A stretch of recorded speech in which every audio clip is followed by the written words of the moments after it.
I call on Deputy Tommy Broughan to move the motion. I so move. Your group and 20 minutes. And I'm sharing with Deputy Maureen O'Sullivan for 15 and 5. Thank you. Thanks, Lascan. Lascan, thanks for the opportunity to bring forward this motion calling for the establishment of a commission of investigation into the Stardust tragedy of 1981.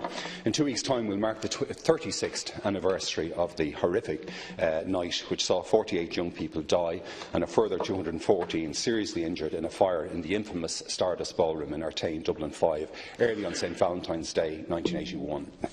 It was the worst fire disaster, Lascan, in modern Irish history and continues to profoundly affect many families in several parishes of my constituency of Dublin Bay North, down to the present day. That's why we're here again tonight, asking for a fresh investigation, for justice and for the possibility of closure for the families and friends of the tragic victims. 846 young people headed off to the local Stardust disco on the night of the 13th of February 1981. The ballroom, managed and owned by Éireann and Paddy Butterley, was popular with young people of the greater Coolock, Artane, Kilbarrack, Donaghmede, Raheny and surrounding areas. Sometime after 1 a.m, a fire broke out, ignited, we believe, due to electrical faults, and spread rapidly, fuelled, we believe, by the large amounts of flammable materials stored in the roof area. Panic ensued when the lighting system failed, and patrons rushing to escape as the inferno overhead dripped and spread down from the ceiling found emergency exits either locked or draped with chains and locks. The horror of that night and the events that followed can't be adequately expressed here tonight, yet that trauma has haunted hundreds of families and citizens of the North Side over the decades since 1981. 44 families lost brothers, sisters, daughters, sons. 25 boys and 23 girls died tragically. Hundreds of others were seriously injured and profoundly affected. Justice has never been served for these families, and the struggle for justice for the victims of the inferno and their families continues to this day. Before briefly reviewing the powerful case for a new commission, let's remember again in this House the 48 tragic victims and the infant in the womb who died. They are Michael Barrett, Richard Bennett, Carol Bissett, James Buckley, Paula Byrne, Caroline Carey, John Colgan, Jacqueline Croker, Liam Dunn, Michael Farrell, David Flood, Thelma Fraser, Michael French, Josephine Glenn, Michael Griffiths, Robert Hillock, Brian Hobbs, Eugene Hogan, Murta Kavanagh, Martina Keegan, Mary Keegan, Robert Kelly, Mary Kennedy, Mary Kenny, Margaret Kiernan, Sandra Lawless, Frances Lawler, Maureen Lawler, Paula Lewis, Eamon Lockman, George McDermott, Marcella McDermott, William McDermott, Julie MacDonald, Teresa MacDonald, Gerard McHugh, Caroline McHugh, Donna Mahan, Helena Mangan, James Miller, Susan Morgan, David Morton, Kathleen Muldoon, George O'Connor, Brendan O'Mara, John Stout, Margaret Thornton and Paul Wade. Amidst the pain, sorrow and national shock that such a tragedy could happen, Justice Ronan Keane was appointed to lead a tribunal of inquiry into the fire, and the tribunal held its first public sitting just 3 weeks after the tragedy. Judge Keane's findings in June 1982 made for damning reading of the events of that night and the immediate aftermath, including the failures of the owners, the Butterleys, of Dublin Corporation, of the Department of the Environment and of the forensic examinations.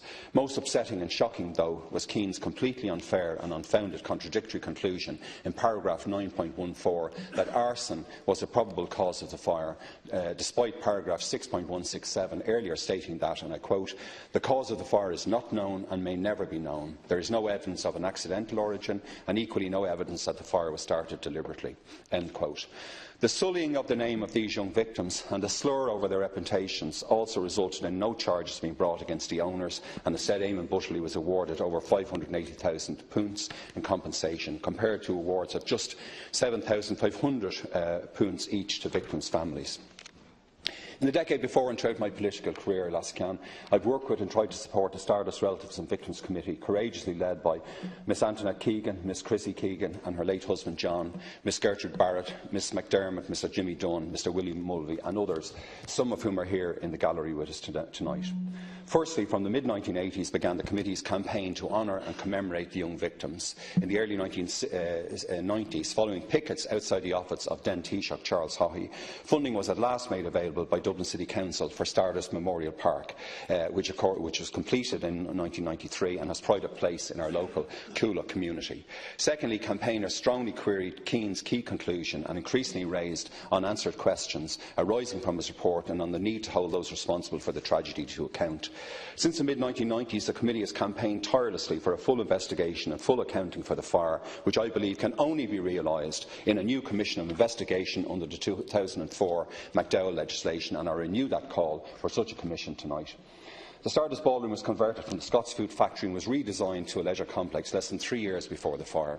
Keane clearly showed how important conditions of the Dublin Corporation Planning Commission, fire regulations and the public resort bylaws were not complied with.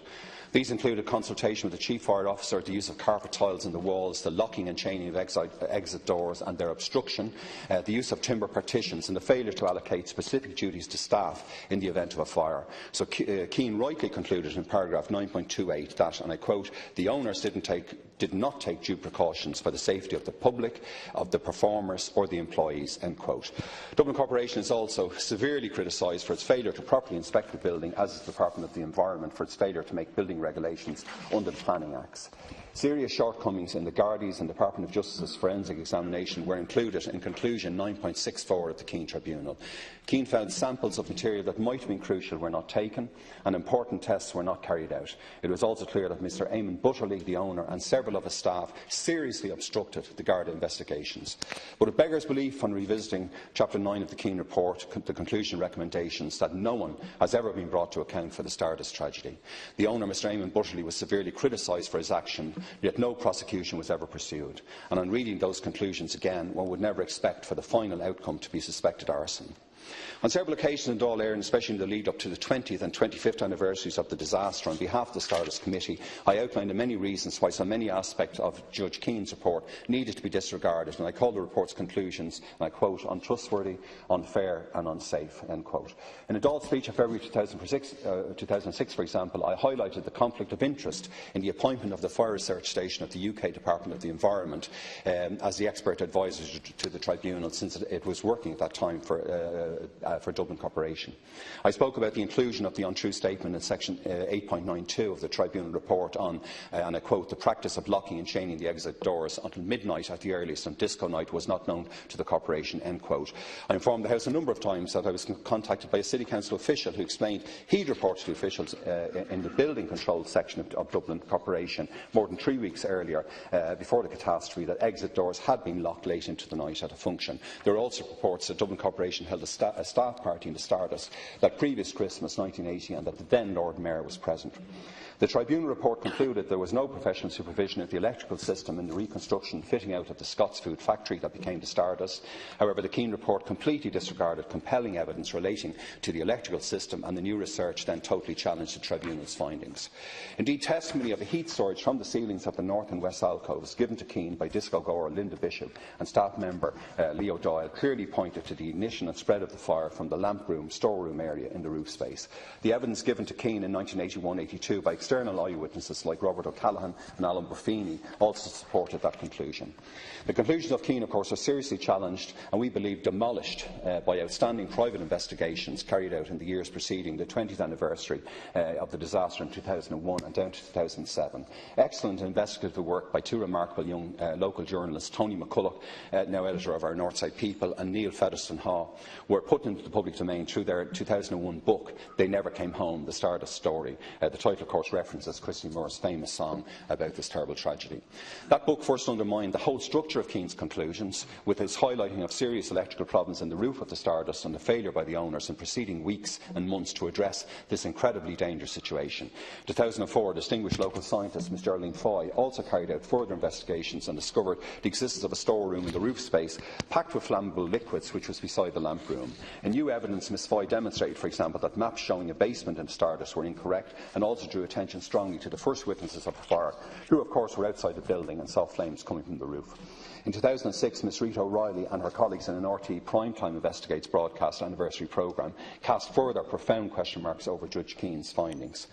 The Stardust Relatives and Victims Committee finally submitted a dossier entitled Nothing But the Truth to the Department of Justice in 2007, which documented discoveries of clear evidence of defective electrical and heating systems in the building, as well as the discovery of the existence of the first floor level storeroom full of flammable cleaning liquids, and new eyewitness accounts which strongly pointed to the origin of the fire in the roof space, and not, as Keane had believed, in the seats of the closed-off West alcove. This dossier also lists the contents of the stored items in the roof space, all of which are highly flammable, and included 45 5-gallon drums of cleaning fluids and other liquids. All of these concerted efforts over many years put public pressure on the government, of course, to re-examine the findings of Keane, and the then Bertie Ahern-led government eventually appointed Paul Coffey, SC, now Mr Justice Coffey, to carry out an independent examination in 2008. Mr Ahern, of course, himself lived in an estate just across the road from the Stardust.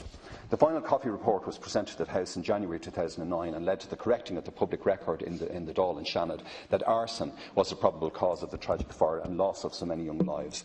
But there was great disappointment in 2009 that Coffey didn't call for a new public inquiry in the final version of his report presented to the Houses. Freedom of Information requests from the Stardust Committee discovered that the original copy of the Coffey report sent to the government on the 10th of December 2008 differed in a number of very important elements in the final report brought before the Houses in January 2009. Paragraph 513 of the Coffey report of December 10, for example, states, I quote, I accept that this is profoundly unsatisfactory to the survivors of the bereaved. I also accept the Commission's submission that such was the scale of the disaster, that it has become a matter of communal, if not national history, to the extent that engages a public interest in ensuring that the public record of what happened is factually accurate and established by evidence. I further accept that a new inquiry is necessary if it's the only way of placing on the public record a finding that's based on evidence. Mr Coffey's original finding of the 10th of December is certainly now a necessity tarnished. Of course, the slur of suggested criminality in the young people who attended the Stardust that tragic night was removed in the government motion of 3rd February 2009, which stated that Dáil acknowledged, and I quote, that the cause of the fire is unknown. The original finding of arson is a mere hypothetical explanation and is not demonstrated by any evidence that none of the persons present on the night of the fire can be held responsible for it. But Taoiseach, 20 years after the tragedy, there was still no concrete conclusion as to who was responsible for the deaths of these 48 young people. Paul Coffey's report, however, Justice Coffey, is striking in the manner in which it builds a powerful case supported by witnesses for the Stardust Committee, like former Fire Chief Mr Tony Gillock, that the fire began in the roof space. I note that media reports that the wording of the final part of the motion regarding the government's engagement with the Stardust Relatives and Victims Committee is rejected by you, Minister. Yet this relates specifically to the committee's attempts to meet directly with the Taoiseach following his promise made to them on Deputy Flanagan's campaign trail in 2011. I acknowledge you didn't meet the committee personally in 2014, and there was great hopes from that meeting. I also acknowledge that you appointed Mr David Gilbride to be a point of contact for the committee, and Mr Gilbride sent a report in November 2015 querying the committee's evidence. But the Stardust Committee withdrew from the process with your department, as you know, on December the 8th last, since Mr Gilbride repeatedly informed them that their new evidence hadn't reached the standard of reasonable doubt on the Keane conclusions. But as fire expert Mr Robin Knox has stated, only a new commission can establish such a standard. In previous speeches, I referenced the Widgery and Savile tribunals and the Hillsborough inquests, and noted that there always seems to be a great reluctance in our legal system to create a new precedent by revisiting the work of a tribunal. But in the British legal system, so close to our own, the government did come forward with a Savile inquiry to re-examine the Widgery whitewash and vindicate the people of Derry, and did revisit the Hillsborough disaster where 96 Liverpool fans were crushed to death. The valiant campaigns by the relatives of the victims of Bloody Sunday in 1972 and Hillsborough in 1989 very much resembles the indefatigable and brave campaign for justice of the Stardust Relatives Committee. And while the courts, of course, will admit fresh evidence in civil and criminal appeal cases, the Tribunals of Inquiry Acts 1921-2004 don't provide an appeal mechanism. Yet there are appeal mechanisms in investigative legislation such as the Railway Safety Act 2005 and the Merchant Shipping Investigation and Marine Casualty Act 2000. But given the UK precedents, we should be able to come forward, Minister, with a new Commission of investigation. I think today's motion, or I believed earlier on, that it had widespread support in the House. Indeed, a member of the government sitting opposite Deputy McGrath shared topical issues debate with me in the 31st Dáil, demanding a new Commission investigation, not any more reports, not any more going back to eminent legal people. We already had that with Judge Coffey, but demanding an immediate Commission investigation. During the 2011 general election, Taoiseach Kenny visited Coolock and committed also to a new Commission of Inquiry. And of course, the inclusion of the establishment of the Commission investigation dependent on the production of new evidence, your oft-repeated mantra, it did feature in your programme for partnership government.